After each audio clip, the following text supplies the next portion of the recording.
예, 안녕하세요. 저는 가천대 길병원 내분비내과 이시훈 교수입니다. 오늘 제가 새로운 당뇨병 약제 및 치료법을 소개합니다라는 제목으로 새로운 약제 및 치료법을 소개해 드리겠습니다. 당뇨병 환자분들이 아주 많고 많은 사람들이 치료 연구하고 많은 분들이 이제 관심을 가지듯이 약들도 그렇고 치료법들도 계속 새로 발전하고 있는데 의사들도 이런 것들을 하나하나 따라가기가 사실 벅찰 때도 있는데 이제 환자분들한테는 언젠가는 당뇨병이 정복될 날이 점점 가까워 올 거라고 이제 기대하면서 이런 것들이 더 좋은 치료의 결과로 이어지기를 바라면서요. 좀 말씀을 드리겠습니다. 영어들 있어서 조금 좀 죄송하긴 한데 인크레틴에 대해서 좀 말씀드리려고 하고요. 새로운 치료라고 하는 거는 사실 어디는 이 기존 치료가 어디부터가 새로운 거냐는 사람마다 다 다를 수 있는데, 이거는 제가 의과대학 학생들 당뇨병 약제 강의하는데 2시간을 하거든요. 첫 번째 시간하고 두 번째 시간인데 그거를 이전 치료, 새로운 치료 이렇게 나누는데 제가 개인적으로 나눈 거라 다른 특별한 의미는 없고요. 인크레틴 그리고 최근에 나온 약들이 이제 새로운 약들이 이제 중심이 되기 때문에 이렇게 한번 말씀을 드려보겠습니다. 인크레틴 에 대한 얘기, 또 SGLT2 이니비터가 어떤 약인지, 아마 오늘 보신 분들이 당뇨에 대해서 다들 관심이 많으실 것 같아갖고 병원에서도 많이 접해봤을 수도 있고 선생님들한테 물어볼 수도 있는데 그러지 못한 것들에 대해서 간략하게 하지만 알기 쉽게 최대한 말씀을 전해드리고자 하는데요. 또 오늘 준비한 것들은 좀 쭉 말씀을 드리고 그 Q&A 시간에 최대한 저희가 좀 평소 궁금했던 것들을 말씀드리는 거를 궁금했던 것들을 답변해 드릴 수 있도록 해보겠습니다. 이런 순서대로 제가 말씀을 드릴 거고요. 인크레틴이라는 얘기를 말씀드리고자 하는데 이게 조금 좀 복잡한 얘기인데, 이게 혈당이고 인슐린인데 우리가 음식을 먹어서 혈중에 포도당이 올라가면 인슐린을 분비하거든요. 췌장 세포에서. 그 세포가 포도당, 글루코즈를 인지하고 요거를 떨어뜨려야겠다, 아니면 이용하기 위해서 인슐린을 분비하는 그런 과정이 있는데 이런 아주 중요한 그 실험을 했는데요. 어떤 실험을 했냐면 같은 양의 포도당을 경구 섭취했을 때, 입으로 먹었을 때, 아니면 주사했을 때 언제 더 인슐린이 많이 분비되는지, 언제 더 많이 될 것 같으세요? 오랄이란 거는 경구투여고 먹은 거죠. IV는 정맥투여인데 일견 생활할 때 많은 분들이 포도당을 주사로 맞으면 인슐린이 더 많이 분비되는 거 아니야? 라고 생각하실 수 있는데, 뜻밖의 여기 보시면은 이 녹색이 경구투여고요. 이 파란색이 주사인데, 주사로 포도당을 같은 양입니다. 같은 양의 포도당을 주사했을 때보다 이렇게 먹었을 때, 입으로 경구투여했을 때 인슐린 분비가 더 많이 됩니다. 그러니까 이거를 봐서는 어떤 생각할 수 있냐면은, 많은 분들이 왜 그럴까? 이 차이를 아마도 우리가 음식을 먹고 나면 위장관을 통해서 어떤 호르몬이 분비되거든요. 그러니까 우리가 내분비내과 의사니까 각종 호르몬에 대해서 연구를 하고 쓰고 이런 것들을 임상 그 의미를 찾고 있는데, 음식을 먹었을 때 위 장관에서 나온 호르몬이 인슐린을 분비를 촉진해서 이렇게 나타나는 것 같다. 그걸 인크레틴 효과 이렇게 얘기합니다.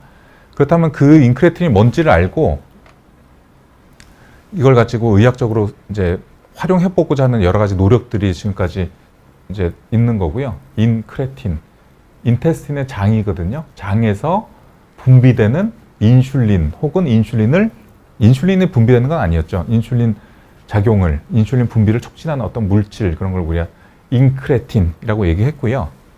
그러니까 장에서 나오는 인슐린 분비를 촉진하는, 포도당에 의해서 촉진되는 인슐린 분비를 촉진하는 어떤 물질, 호르몬, 이런 거를 인크레틴이라고 했습니다.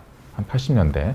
그래서 그 이후로 여러 가지 연구를 통해서 그럼 위장관에서 어떤 호르몬이 나오는지를 이제 봤는데, 그 중에 간략히 말씀드리면 일리움이라는 데 제주눔 공장 회장인데, 여기서 GLP-1이라는 게 나왔고 GIP라는 게, 그 이후에도 더 있을지 모르지만 우리가 말하는 인크레틴은 지금까지 GLP-1, GIP 두 가지가 있습니다.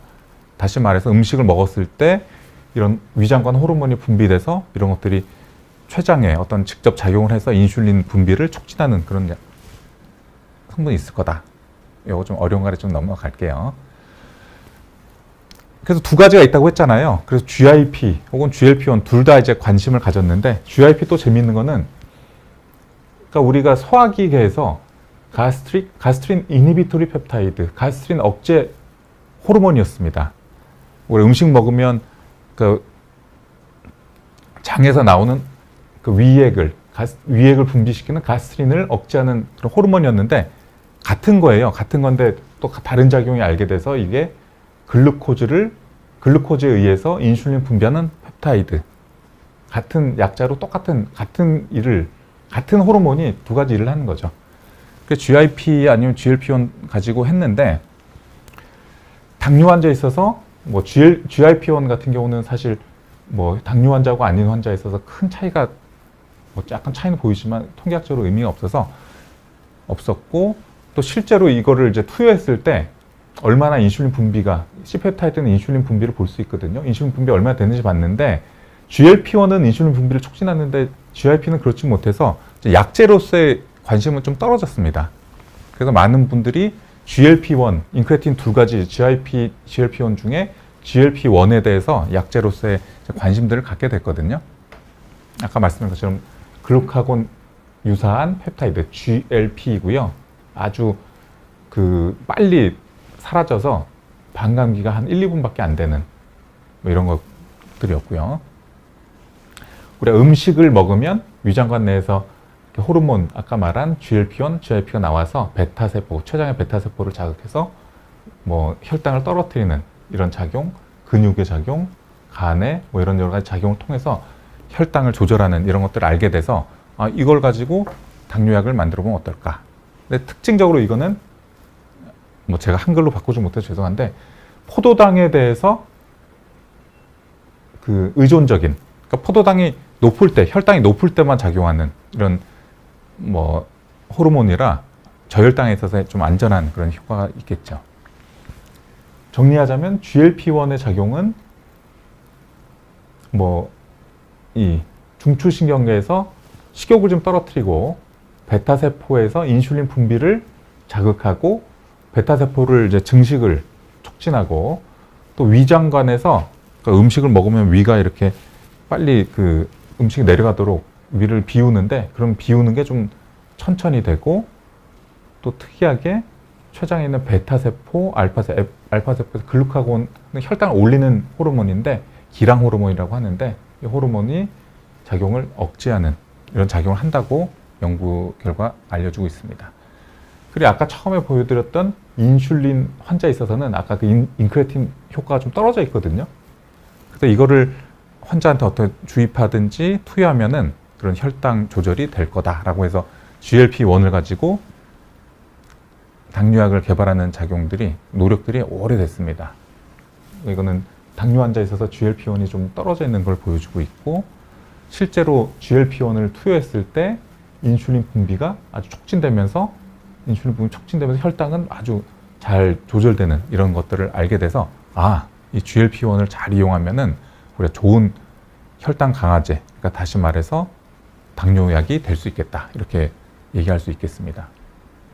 그리고 또 하나는 베타세포에서 인슐린을 분비하는데 이 약을 치료하면은 당뇨가 오래되면은 점점 인슐린 분비가 떨어지는 거는 아마 췌장세포의 여러 가지 그 피로도가 높아져서 이게 점점 세포 자체가 줄어들고 인슐린 분비 능이 떨어지고 결국에는 사라지는, 인슐린 분비가 잘 안 되는 이렇게 알고 있는데 이 약을 썼더니 그 모양도 그렇고 계속 유지가 되는 거예요.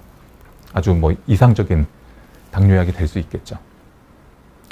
뭐 이것도 약간 복잡한 얘기인데 뭐 딴 건 말고 근데 문제는 이 좋은 GLP-1이 분비되고 나서 우리 몸에서 한 1, 2분 있으면 사라져요. 왜 그런가를 봤더니 이거를 여기 이렇게 자르는 그 아미노산인데 아미노산을 잘라서 효과가 없어지게 하는 그런 작용이 있어서 아마 이거는 우리 몸에 어떤 그 보호 효과 때문에 있는 그런 그 펩타이드를 자르는 그런 효소인데 이것 때문에 그 우리가 주사를 맞든 아니면 몸에서 나온 게 1, 2분 만에 사라지니까 그 치료 효과를 계속 유지하기가 어렵죠. 그래서 이거를 해결하기 위해서 이 효소, 호르몬을 무력화하는 이 효소 자체를 억제하는 약을 개발한다든지 아니면 GLP-1 이게 우리 몸에 작용하는 수용체에 작용하는 어떤 약들을 개발한다든지 아니면 이게 이 효소의 이 분해 효소에 잘리지 않는 걸 만드는 뭐 이런 것들을 통해서 계속 개선이 되어 왔습니다.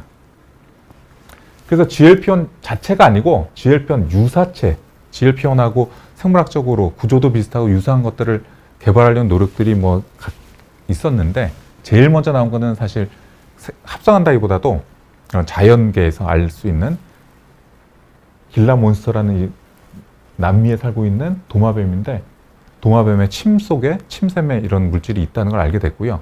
이 도마뱀 물리면은 저혈당으로 동물들이 천적이 이제 죽는 걸 알게 돼서 아 이게 혈당을 인슐린을 높여서 혈당을 떨어뜨리는구나. 그래서 여기서 추출한 게 엑센딘이라는 아까 GLP-1하고 유사한 그런 물질 가지고 약을 이제 개발하게 됐습니다.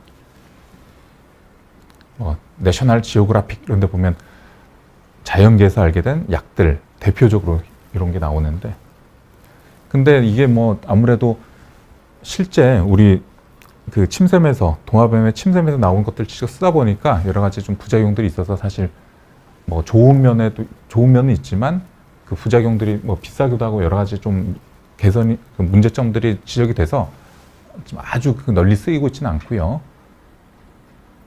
뭐 실제로 써보면은 혈당 강화가 아주 좋은 이런 효과는 보이는데 아까 말씀드린 것처럼 그 여러 가지 문제 때문에 널리 쓰이지는 못하고 있습니다. 특징적으로 이 약들의 특징은 혈당도 떨어뜨리지만 바디웨이트이 뭡니까? 체중이에요. 체중 감량 효과가 아주 좋은 게 특징입니다. 그걸 잘 아시고 그래서 바이에타라는 약이 개발돼서 쓰이다가 초창기에는 쓰였는데 좀 오심, 구토, 뭐 구역질 뭐 이런 게 심해서 아주 뭐 널리 쓰이지 못하고 요즘은 약간 거의 많이 쓰고 있지는 않은데요. 이걸 통해서 더 개선된 약들이 계속 개발되고 있습니다. 아까는 자연계에서 나온 것들, 이걸 이제 우리가 인위적으로 어떤 이 구조를 뭐 바꾸고 뭘 붙이고 해서 이 효소에, 분해 효소에 잘리지 않는 약들을 만든 게 리라글루타이드라는 약이 되겠습니다.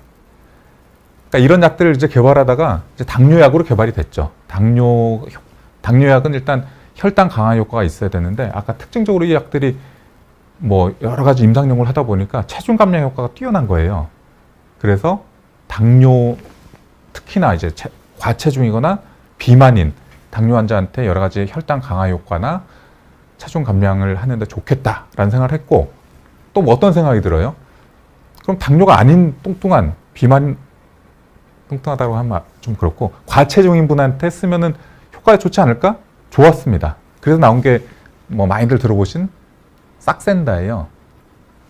그러니까 이게 같은 물질을 가지고 저용량으로 썼을 때는 빅토자라는 당뇨약이 됐고 그걸 용량을 좀 늘려서 비만약으로 쓴 게 싹센다입니다. 그래서 지금도 아마 많이들 싹센다 하시는데 그게 바로 요겁니다. 이거는 당뇨, 혈당 강화 효과도 좋지만 체중 감량 효과가 워낙 좋기 때문에 당뇨약이자 비만약인데 당뇨가 없더라도 비만약으로도 각광을 받고 있다. 그리고 아까 말씀드린 것처럼 DPP-4라는 거는 GLP-1 아니면 여러 가지 그 GIP 같이 인크레틴을 나오면은 우리가 어떠한 이유로 그걸 분해하는 그 효소인데 그 효소 자체를 억제하면은 효과가 나타나는 거를 DPP-4 억제제라고 하는데 뭐 그 효소를 억제하는 여러 가지 약들이 개발되어 있는데 특징적으로 GLP-1 그 유사체는 주사제입니다. 근데 이 DPP-4 억제제는 이제 경구용 약제가 있어서 이런 약들이 또 개발이 많이 됐고요. 아까 말씀드린 것처럼 뭐 사라졌죠.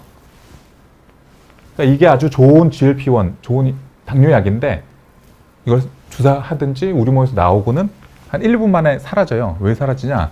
이 DPP-4라는 분해 효소가 여기를 자르면서 불활성화 만들거든요.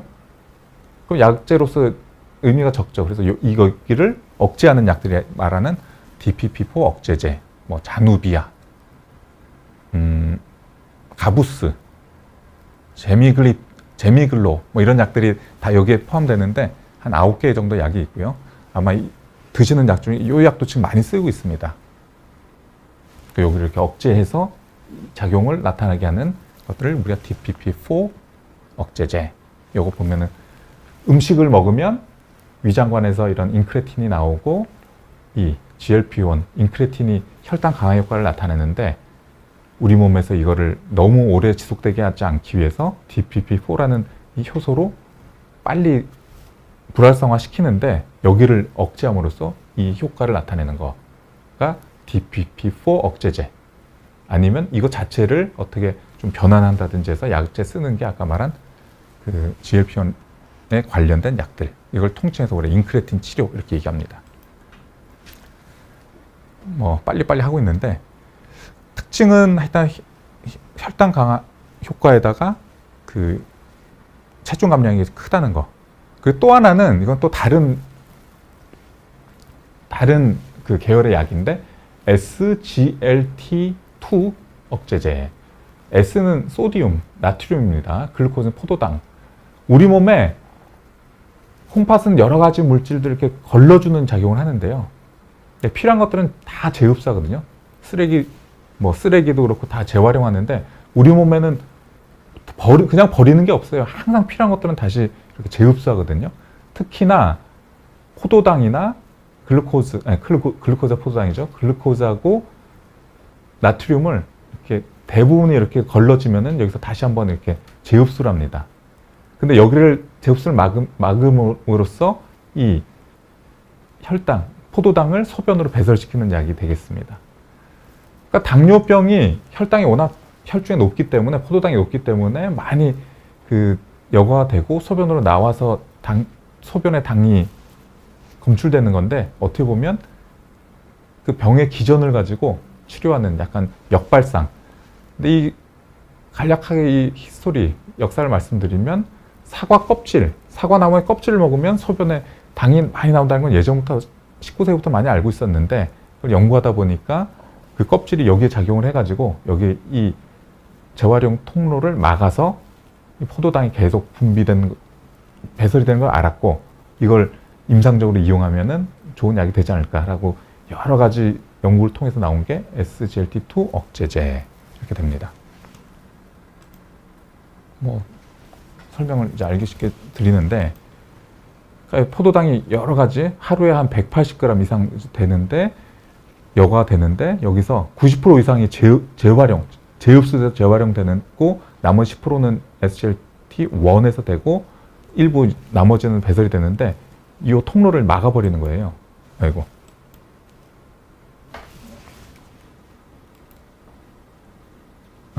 여기를 막아버리면 재흡수가 안 되고 소변으로 포도당이 배설되는 그런 걸 쓰는 약이 되겠습니다. 막 포시가 아니면 자디앙 뭐 이런 약 쓰시는데 뭐 쓰다 보니까 아무래도 소변으로 당이 많이 배설되니까 이 요로게나 그 외부 생식기에 이런 좀 감염 같은 게 올 수 있어서 항상 좀 주의해야 되는 그런 건 있고요. 또 이 약도 특징적으로 쓰고 나서 체중 감량 효과가 뭐 칼로리가 많이 배설되니까 좋은 거로 돼 있습니다. 뭐 이건 좀 어려운 얘기라 넘어가겠습니다. 그러니까 당뇨가 생기는 원인이 한두 가지 아니라 아주 많기 때문에 그 많은 기전들을 다 치료해야 우리가 아주 효과적인 혈당 강화 효과를 볼 수 있다라는 걸 이제 볼 수 있는데 뭐 이런 것들은 좀 넘어가겠습니다. 뭐 시간 그리고 또 하나는 특히나 2형 당뇨 뭐 아실 텐데 1형 당뇨는 우리 몸에 어떤 이유로 췌장의 인슐린 분비를 한 능력이 없어진 인슐린 계속 맞아야 되는데 췌장을 그러면 필요만큼 이식하면 어떨까? 근데 췌장 이식은 항상 또 여러 가지 이유로 신장하고 같이 했을 때 가장 효과가 최적이 된다라는 걸 알고 있는데요.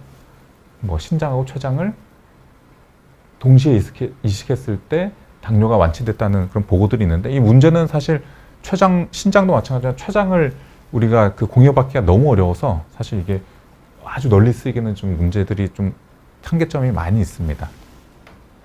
그래서 나온 게 그러면 췌장 전체를 이식하는 게 아니라 그 중에 췌장 중에도 뭐 췌장을 구성하는 세포들이 그러니까 내분비, 외분비, 소화액을 분비하는 거 알파세포, 베타세포 다 있는데 그 중에도 인슐린 분비하는 세포, 랑게란스라는 세포인데 이 섬세포를 잘 우리가 추출해가지고 이거를 도는 섬도자 쓰는데 이게 생긴 게 이렇게 현명 보면 그 섬처럼 생겼다 해서 췌도, 아일렛셀 뭐 이런 거를 이식하는 이런 것들도 요즘에 췌장 이식의 지금 대안으로 많이들 연구하고 있고 실제로 하고 있고요. 그 외에도 이 췌장 자체를 궤도를 우리가 뭐 줄기세포로부터 그 유도를 한다든지 아니 심지어는 뭐 사람 말고 돼지 췌장이나 돼지 궤도를 가지고 하는 것들 그 여러 가지 면역 반응을 억제해서 쓰는 것들이 계속 아주 적극적으로 그 연구가 되고 있습니다. 그리고 우리가 인슐린제는 지금까지 주사밖에 없어요. 그래서 환자분들한테 뭐 여러 가지 약제를 쓰다가 뭐 어쩔 수 없어 인슐린 쓰게 되면은 인슐린 쓰자 그러면 다들 이제 심리적인 저항감들이 많은데 가장 큰 거는 이제 주사제라는 것 때문에 저항감이 있고 또 많은 분들이 인슐린을 쓰면은 이제 갈 때까지 다 갔고 이제 더 이상 치료가 이거밖에 없구나라는 이런 생각들이 있는데 뭐 일부 맞고 일부 꼭 맞는 건 아닙니다. 예전에는 아까 말씀드린 것처럼 당뇨가 오래되면은 그 베타세포가 이렇게 쪼그라들면서 인슐린 분비 능이 많이 떨어지고 아예 없어지면은 인슐린을 외부에서 맞는 방법밖에 없었거든요. 근데 최근에는 좀 더 조기에 인슐린을 적극적으로 씀으로써 베타세포의 기능을 더 보존해서 당뇨를 오래 더 조절이 잘 되게 하자 뭐 이런 치료의 방침들이 바뀌었기 때문에 인슐린 쓰는 게 항상 당뇨병 치료의 마지막은 아닙니다. 근데 어쨌거나 주사제를 평생 맞아야 된다는 거는 뭐 의사한테도 그렇고 환자분들한테 엄청난 그런 부담이 되기 때문에 이거를 그러니까 주사 대신에 흡입형, 스프레이, 먹는 이런 것들이 계속 개발되고 일부 뭐 성공했다, 좋았다 나오고도 있는데 저도 아직 써본 적은 없지만 이런 것들이 계속 개발됨으로써 당뇨 치료가 좀 더 그 주사보다는 아무래도 편하니까 그런 것들이 좀 그 개발이 되고 있습니다. 또 하나는 또 당뇨만큼 이렇게 IT 기술이 우리나라가 전 세계 IT 기술이 어떻게 보면 가장 선도하고 있는 나라 중에 하나인데 IT 기술하고 당뇨병 치료를 잘 접목해가지고 뭐 이런 것들 요거는 이제 서울대학교의 최영진 교수님한테 받은 사진을 제가 급하게 오느라고 이렇게 허락을 못 받았는데 써도 될지 모르겠지만 나중에 허락을 받겠습니다. 그러니까 췌장에서 나오는 인슐린을 주사로 맞는 거 아니면 이 포도당을 항상 이렇게 재야 되는 게 힘들잖아요. 둘 다 힘든데 이거를 IT 기술과 여러 가지 AI 기술 뭐 이런 것들을 통해서 자동화할 수 있는 뭐 연속 혈당 측정기, 연속 혈당 측정기, 연속적으로 인슐린 펌프죠. 쉽게 말해서 이런 것들을 잘 개발해가지고 뭐 이상적이죠. 이 기계가 우리 몸에 있는 혈당을 계속 모니터하고 이거에 따라서 인슐린 펌프를 얼마 동안 인슐린을 주입해라. 이게 잘 되면은 뭐 쉽게 말해서 우리가 인공 췌장이 되는 거죠. 이 개발사도 보면은 처음에 인슐린 펌프가 거의 배낭만 했대요. 배낭 이렇게 짊어지고 엄청 비쌌고. 근데 이게 점점점 기술이 발달하면서 작아지고 소형화되고 자동화되고 편해지고 뭐 이런 것도 있습니다. 근데 또 보면은 또 환자분들 중에는 인슐린 펌프가 또 만능이냐 뭐 와서 그렇죠. 아직도 아주 싸진 않거든요. 그래서 내가 지금 경제적으로 좀 어렵긴 한데 인슐린 펌프 쓰면 당뇨가 좋아질 것 같은데 마음대로 먹을 수 있는 것 같은데 이렇게 말씀하신 분도 있는데 편의성도 있고 여러 가지 혈당을 조절하는데 많이 편해진 건 맞지만 또 만능은 아니다라는 거는 좀 아시는 게 좋겠고요. 이건 뭐 계속 그림인데 점점 더 소형화돼서 요즘에는 요거 혈당을 계속 재고 요거 핸드폰하고 이런 여러 가지 근거리 그 통신 기술로 핸드폰에 계속 나옵니다. 혈당이 내가 혈당이 얼마 되는지 볼 수도 있고 스스로도 계속 기록이 되면서 이 혈당 정보가 인슐린 펌프에 자동으로 전달이 되고 인슐린을 혈당에 따라서 얼마만큼 주입을 하고 저혈당 염려가 있으면 인슐린 분비를 주입을 차단한다든지 해서 점점점 진화해가지고 나중에는 정말 우리 몸에 있는 췌장하고 거의 비슷할 정도로 가지 않을까. 이미 많이 진보가 돼 있습니다. 그리고 수술인데 특정 이름을 얘기해서 뭐하지만 예전에 이제 체중 감량을 위해서 밴드 수술, 또 이 우회로 수술, 이 소매 수술 이런 것들이 처음에는 여러 가지 체중 감량을 위해서 개발이 됐던 거죠.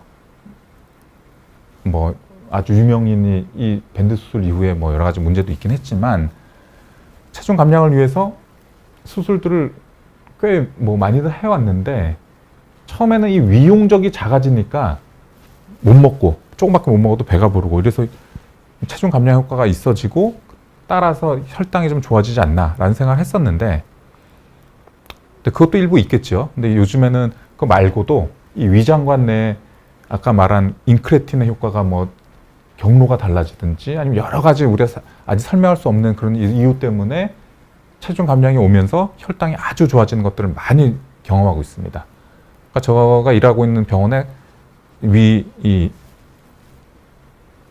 처음에는 대사수술, 당뇨수술, 요즘엔 거의 당뇨술이라고 이름도 하고 있는데 이런 것들 해보면 체중이 정말 놀랄 정도로 이제 감량이 되면서 동반돼 있던 지방간이라든지 당뇨, 고혈압 이런 것들이 너무나 눈에 띄게 좋아지는 것들을 많이 보기 때문에 저희들도 꼭 필요한 분들한테는 이제 적극적으로 권유하고 있는데 모든 것들이 한 치료가 가장 모든 완벽할 수는 없겠죠. 아무래도 수술이라는 것들 때문에 수술에 대한 부담이나 여러 가지 있기 때문에 다 그거를 감안하고 주치의 선생님하고 잘 상의해서 최선의 방법을 택하는 게 좋겠습니다. 또 앞으로 나올 약들을 제가 사실 좀 말씀드리려고 했는데 요건 지금 나온 약이 아니어서 조만간 나오겠지만 요거는 그냥 넘어가겠습니다. 이메글리민이라는 또 새로운 약인데 정말 이론적으로 정말 좋은 약이라서 간략하게 말씀드리면 우리 몸에 있는 세포에 이 미토콘드리아라고 있거든요. 미토콘드리아는 우리 몸에 있는 에너지원, ATP를 만드는 그런 곳인데 여기에 작용을 해갖고 이 미토콘드리아의 기능이 떨어지면서 당뇨가 오고 여러 가지 병이 온다 이런 가설들이 많이 실제로 밝혀지고 있는데 이 떨어진 미토콘드리아의 작용을 활성화시켜서 회복시킴으로써 당뇨를 좋게 하는 이런 약들이 이미 일본과 프랑스에서 공동으로 이제 개발이 됐고 3상 이상 됐고 우리나라에도 조만간 소개가 될 것 같습니다. 그 세마글루타이드는 아까 말한 GLP-1 그 수용체에 작용하는 그런 약 중에 글루타이드인데 이 약은 특징적으로 또 오랄 제제, 먹는 약으로 개발됐기 때문에 이게 약간 좀 특이하고 좀 관심들을 갖고 있죠. 그러니까 주사제보다는 먹는 게 편하기 때문에 어떻게 해서든 이제 경구제로 만들려고 노력하는데 그게 사실 쉽지 않은가 봐요. 근데 이 제약회사에서 구조를 어떻게 좀 바꾸고 또 특히나 이름도 좀 복잡한 이런 것들을 통해서 주사 대신에 먹는 약으로 썼어요. 근데 당연히 먹는 약을 썼을 때 주사하고 효과가 좋든지 또 나쁘면 안 됩니다. 그러면 안 되잖아요. 그럼에도 불구하고 잘 만들어서 타블렛을 만들었다. 이게 그러니까 미국 가보니까 엄청나게 TV 광고하고 하던데요. 우리나라에도 조만간 소개가 되면은 좋은 효과를 나타낼 거라고 믿고 또 마지막인데 또 특이한 거는 아까 GIP는 사실 처음에 이렇게 별로 관심을 못 갖고 GLP-1을 타겟으로 많이 해왔는데 최근에는 어떤 약들을 개발해서 GLP-1하고 GIP에 같이 작용하는 약들 대표적인 게 이 털제파타이드라는 약인데 이런 약들 또 그 외에 또 글루카곤, 삼제 이런 약들이 계속 요즘에 대세로 연구되고 있는데 이 약제도 마찬가지로 혈당 강화 효과가 좋고 특히나 GLP-1, GIP 두 군데 수용체를 작용하는 약인데 놀랍게도 이 약은 체중 감량 효과가 정말 큽니다. 15kg. 보통 1년에서 1년 반 썼을 때 한 15kg. 그러니까 막 체중이. 이 약 임상 연구가 최근에 발표가 됐는데 체중 감량 효과가 너무 뛰어나서 다들 이거 임상하거나 아니면 빨리 나오면 우리가 한번 써보자 이런 친구들 얘기하는데 저희도 기대가 큽니다. 또 최근에 보면은 이것도 요요가 궁극적으로 올 수 있다라고는 하는데 현재까지 나온 약 중에는 가장 체중 감량 효과가 큰 것 같아서 제가 한번 보여드립니다. 근데 이거 우리나라에서도 뭐 조만간 최소한 1, 2년 이후에는 좀 소개가 되지 않을까라는 기대하고요. 그러니까 약 뭐 두서없이 지금까지 제가 생각하는 새로운 당뇨 치료들을 이렇게 좀 말씀드렸는데, 예. 그러니까 나머지 한 시간이 허락되는 대로 궁금한 것들 있으면은 말씀 주시면 제가 아는 한 최대한 좀 알기 쉽게 제가 말씀드린 게 어땠는지 모르겠습니다.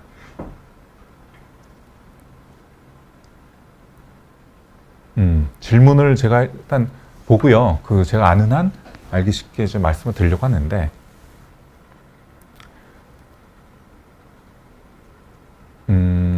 예, 질문 읽겠습니다.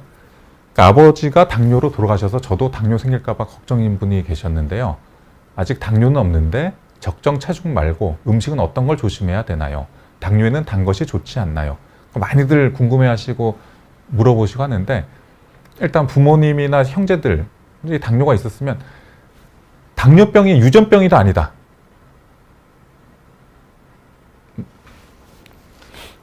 뭐 일부 유전이 되는 아주 뭐 당뇨가 일부 있긴 하지만 유전 질환이라고 보기는 어렵고요. 유전성 경향이 아주 매우 높은 병은 맞습니다. 왜냐하면 뭐 유전자 때문에도 그렇고 체질 때문에도 그럴 수 있고, 체질한 말은 사이 어폐가 있습니다만은 또 가족들끼리는 이제 당뇨가 같이 있을 가능성이 높은 거는 꼭 그런 거 말고도 항상 음식도 비슷하게 먹을 게 비슷하고 그 생활 습관도 비슷할 가능성이 높기 때문에 뭐 유전성 경향은 아주 높은 거라, 이제 부모님이나 이제 아주 가까운 형제, 사촌 중에 당뇨가 있는 분들은 당뇨를 좀 더 조심해야 되는 건 맞고요. 현재 당뇨가 없으니까 다행이고요. 제가 볼 때는 적정 체중을 유지하는 게 제일 좋고요. 뭐 단 걸 많이 먹으면 당뇨가 생기는지, 뭐 아무래도 뭐 그러니까 혈당을 급속도로 올리는 그런 것들은 뭐 여러모로 당뇨뿐만 아니라 좋지 않고요. 뭐 한마디로 이 음식이 좋다, 뭐 어느 음식을 먹어라 이런 건 아닌 것 같고요.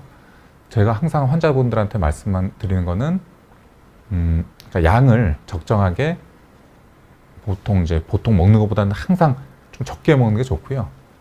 또 어떤 음식이 좋겠나, 한마디로 말씀드리는데 골고루 적당하게, 그리고 혹시라도 영양과 선생님들한테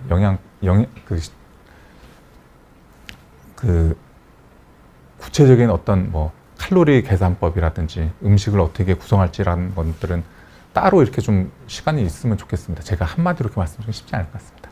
두 번째는 공복 혈당이 119인데 당뇨로 가지 않으려면 약을 미리 먹는 게 나을까요? 아니면 예방할 수 있는 방법이 있을까요?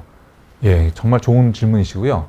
지금 당뇨 있는 분들보다 전당뇨라고 우리 하는데, 당뇨 전 단계. 당뇨 전 단계는 쉽게 말해서 공복 혈당이 120, 우리가 126부터 당뇨로 보니까 그 100 이상, 126 이하인 분들 공복 혈당 장애, 또 식후 혈당이 뭐 200까지는 안 되지만 140에서 200 사이에 있는 식후 고혈당을 둘 다 통칭해서 우리가 당뇨 전 단계, 전당뇨 이렇게 얘기하는데, 그분들은 거의 당뇨에 준해서 조절하는 게 좋습니다. 좀 더 적극적으로는 정말 메포밀린 같은 약을 미리 먹으면 예방에 도움이 된다라는 보고들이 있고요. 꼭 필요한 경우는 뭐 쓸 수는 있는데 우리나라 보험 상황에서는 뭐 보험 적용을 받을 수는 없지만 뭐 꼭 필요하면은 쓸 수도 있고요. 근데 쓰는 것보다는 예방할 수 있는 거는 아까 그 전 질문하신 것처럼 전에 분이 질문하신 것처럼 적정 체중을 유지하고 음식 조절, 운동을 열심히 해가지고 뭐 매년 혈당 더 진행되지 않게 하는 게 중요하겠습니다. 네, 두 번째는 당뇨약은 테넬리아만 있나요? 인슐린 말고라고 하셨는데, 테넬리아는 일본 제약회사 만든 아까 DPP-4 억제제 중에 하나입니다. 뭐 자누비아, 가부스, 제미글로, 테넬리아, 또 뭐 있지? 9개 있는데 그 중에 하나가 테넬리아도 그 중에 하나고요. 뭐 당뇨이 더 많죠. 인슐린 말고 먹는 약도 많고 아까 말씀드렸던 당뇨약 많습니다. 나중에 혹시라도 뭐 선생님한테 그리고 또 보통 분들이 당뇨 있는 분들이 자기가 쓰고 있는 약이 뭔지 아시고 이게 어디에 해당되고 어떤 작용하는지까지 알고 계시면 여러 가지 도움이 될 것 같습니다.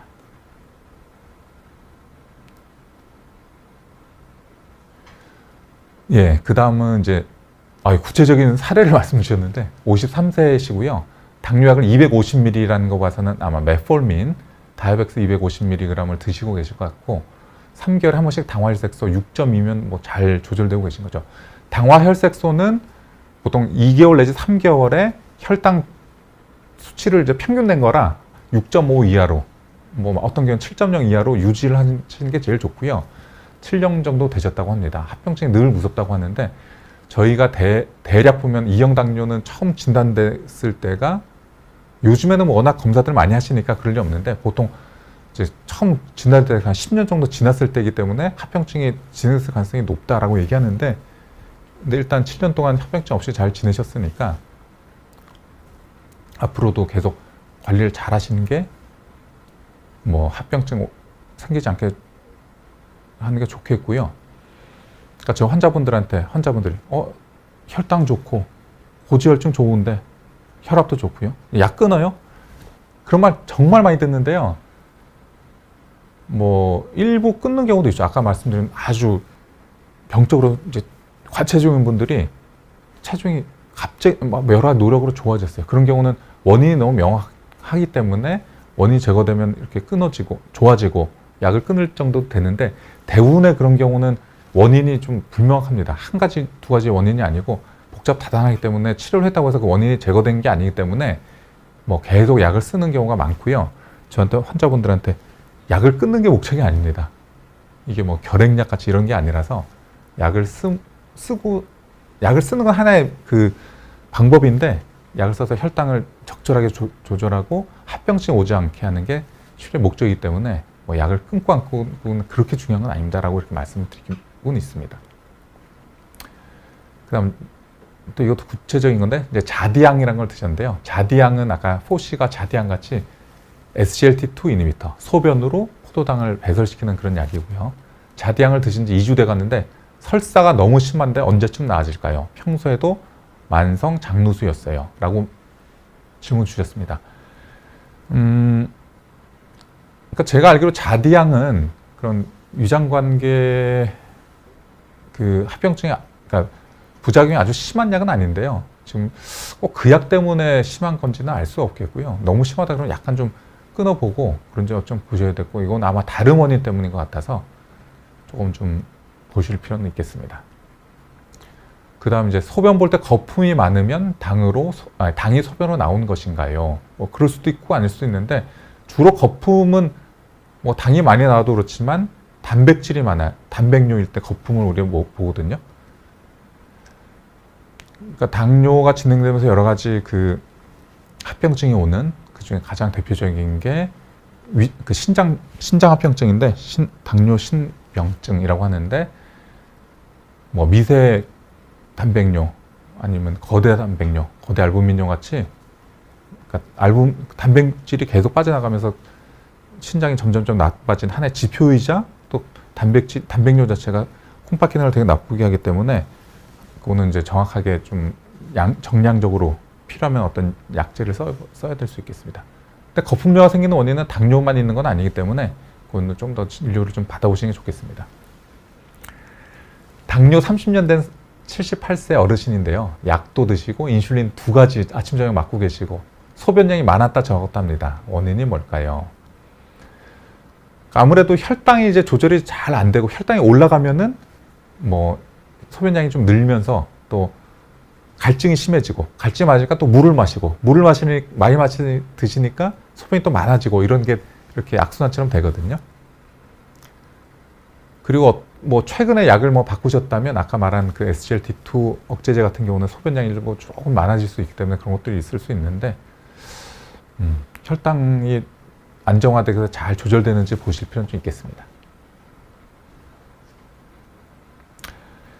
예, 그다음 또 50대 중반 여성이시고 이제 완경이 4년 되셨고 리비알 드시고 있습니다. 리비알은 이제 여성 호르몬 대체제로 여성 호르몬 같은 그런 약이고요. 당뇨 전 단계 2년 정도 되셨고 식후는 항상 높아요. 180에서 200 정도 되신다 그러고 공복은 한 100에서 115. 당활색소 6.0에서 6.3mm가 전형적인 당뇨 전 단계신데요. 당뇨 처방을 안 주시. 저 같아도 요 정도시면은 일단 장뇨약을 쓰지 않고 계속 보고 계신데요. 식후 혈당이 계속 200이 많이 넘으면 이제 당뇨로 봐야죠. 그러면 약을 이제 써야 될 수 있는데, 그러니까 제가 하는 얘기가 당뇨 기준이 공복 혈당 126, 식후 혈당 200 이상, 당활색소 6.5 이상인데 6.4는 당뇨 아니고 6.5는 당뇨입니까? 그건 아니고요. 이 연속성상 어딘가에 있을 겁니다. 그래서 언제 약을 시작하고, 근데 약을 언제 시작하지라기보다는 생활 습관을 항상 좋게 유지하시면서 뭐 계속 그럼에도 불구하고 안 되면은 이제 선생님이 당뇨약을 처방해 주시면 그걸 꾸준히 복용하는 게 중요하겠습니다. 예, 또 이제 71세이신 것 같고요. 식전 당뇨 112, 식후는 144 나오시는데 약은 안 드시고 있습니다. 뭐 수치상으로 보면 공복 혈당 장애, 당뇨 전 단계로 볼 수 있는데 뭐 어떤 특별한 증상이 없으시면은 뭐 당뇨라고 뭐 큰 걱정은 없으시겠고요. 지금 뭐 어떻게 하고 계신지 모르겠지만 뭐 그 정도 연세인데도 혈당을 체크하실 정도로 이제 관심이 있으신, 건강에 관심을 갖고 계신 분이면 저 별로 문제가 없을 거라고 봅니다. 정기적으로 계속 좀 보시고요. 또 하나 질문이 있으셨네요. 32세 남성이시고요. 해외 취업하면서 외국에 계신가 봐요. 고혈압 약만 3년 동안 드시다가 혈압이 240에 130이 나오셨대요. 혈압으로 콩팥이 망가졌습니다. 그쵸. 이제 신장에 손상되는 가장 큰 원인은 뭐 첫 번째 원인은 고혈압입니다. 당뇨도 있고 고혈압 당뇨가 있으시면 더 나빠질 수 있습니다. 다행히 혈압이 안정화되면서 크레아틴 1.2로 단백뇨는 정상화되었습니다. 당뇨가 전 단계인데 콩팥의 당뇨도 안 좋죠.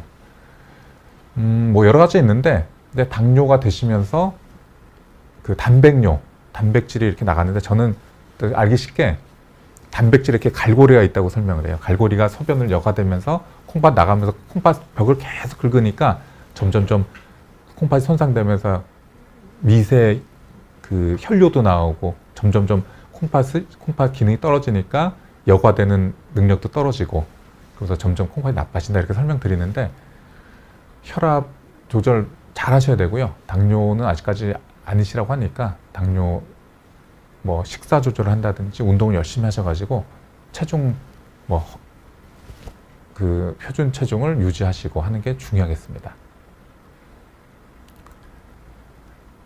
예. 당뇨 환자는 따뜻한 물보다는 찬물이 좋나요? 밥도 차가운 밥이 좋다고 하는데 맞나요? 별 생각을 안 해본 것 같은데요. 뭐가 좋을까요? 생각 못 해봤습니다. 따뜻한 물이 좋을까? 찬물이 좋을까? 밥도 차가운 밥이 좋을까? 뜨거운, 뭐 따뜻한 밥이 좋을까?